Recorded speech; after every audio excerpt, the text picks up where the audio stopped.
It's an awful big bowl, or maybe just a small match, but I almost ran out there.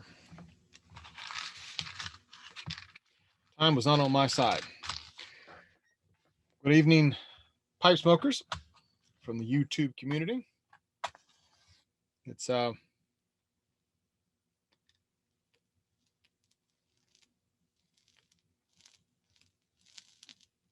we go.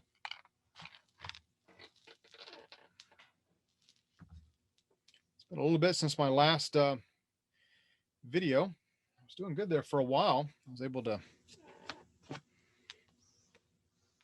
put a video out on a regular basis. Now the only thing that's gone out is my pipe yet again. I am smoking a Auenland. You can see it there. The Auenland. This is part of their Shire series, and from what I understand, is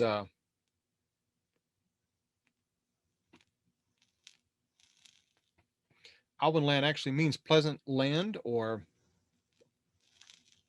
in German, something akin to the Shire. I believe they actually changed their name.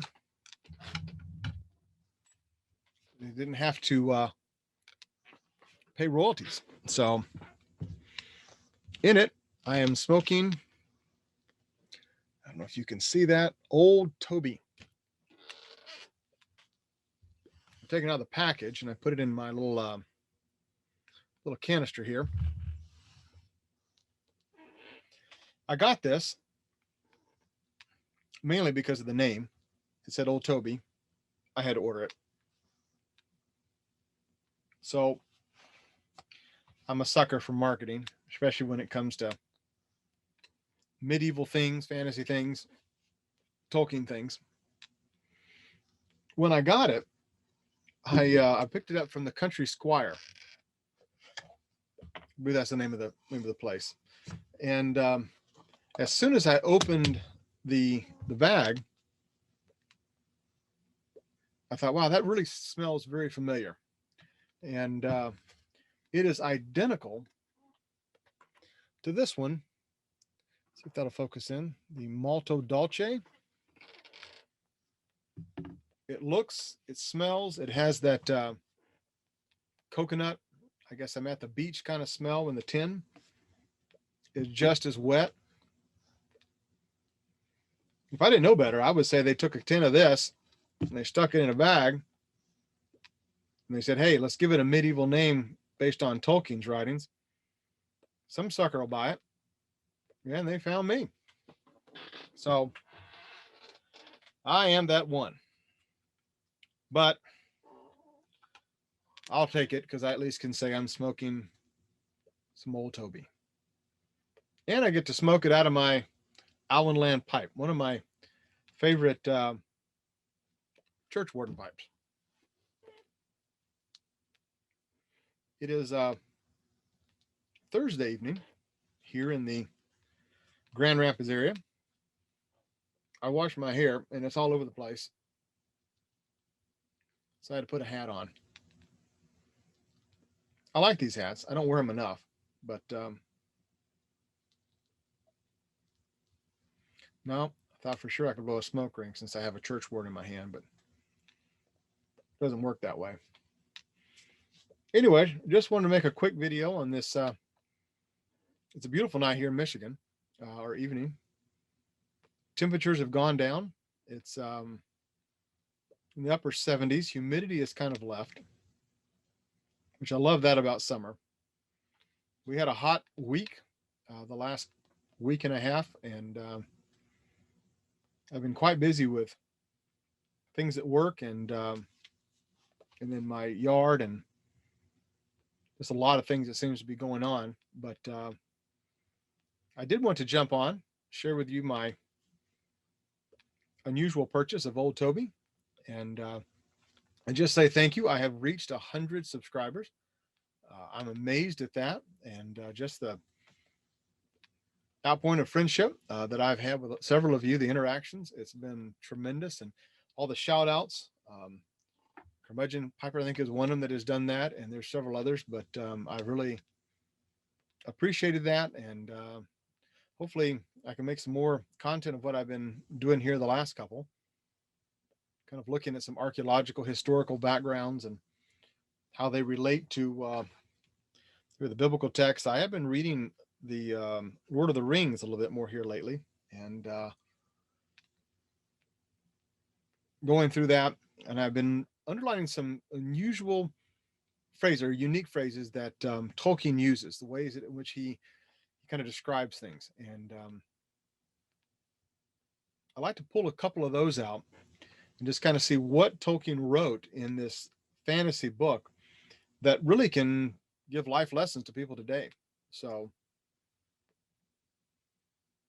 I find today that we have, at least within the American culture, we've not only lost the ability to sometimes to talk to one another and to debate, but just the ability to think. It seems like it's just people have such unusual positions that they take, and it's not that they take a different position from me on a lot of things, but it's just it's why they take it. It seems like we have a generation, and this is not just speaking generationally in the sense of young versus old, but as a culture, a cultural generation, where people will take a soundbite, just a small piece of information, either from the media or from especially social media. They will adopt that, and they'll, without ever doing any research as to whether the soundbite is true or not, or why it may or may not be true. They then add that to the other sound bites that they've heard, and they form this complete, though unfounded, worldview by which they judge everything and judge others. One thing I can say about a lot of people's positions, some may know what my position is, and I try not to push that out there necessarily, but I like talking to people regardless of what it is. But I find that a lot of people, they really don't know why they believe what they believe. Um, they've just heard it said, they've adopted it, again, without doing any research, and they just assume that it's true. I guess I've always been a cynic. I've always been a person who kind of, maybe I should have grew up. I think is it Wisconsin or Minnesota, the show me state. I've always kind of, if you tell me something that this is true, I'm going to ask why. I want to do some research. I want to figure out, how do I know that in fact is true? I just don't want to take what someone says. But anyways, I think there's some things that Tolkien has to say to us that could apply in life, some life lessons that, even though it is within a fantasy story, I find he has some poignant and some rather insightful statements that are made throughout the story, these different points. So see if I can share some of those this weekend. I won't necessarily do a review on Old Toby, because it would be Malto Dolce, I think, that I'm actually reviewing. And I think if you're an aromatic smoker and you've tried this, it seems like people either love it or hate it. Either it's too goopy, or they have to let it sit out so it can dry a little bit before they smoke it. But it's got a nice room note, so that's good. But anyways, just a thank you for all the subscribers and people that come here to listen. Hopefully I can give you some good content in the future. I do want to do as I say, a giveaway. And I'm trying to figure out, I'm new to all this. I've never actually participated in a giveaway, not only as a non-presenter, but even as a presenter. So I'm trying to figure out what is the best way to do that. If you've done one, and you can add any insights below, I'd love to know how that is. I know there's different certain way in which you need to act on YouTube. if you say people are entering it and you draw and you find the person who it is, do you just ask the person, can I have your address? I don't know if that's the wrong thing to do. I know a lot of people are kind of skeptic of that. I don't want anyone to know where I live, but so I'm just trying to figure out what is the way to go about getting a gift to someone. But I do want to do a call. I think this weekend I'll try and come up with something that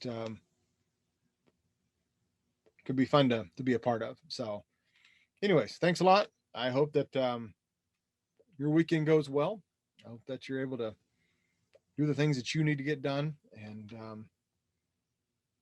I'll just sign off and say blessings to you and to your family. So, take care.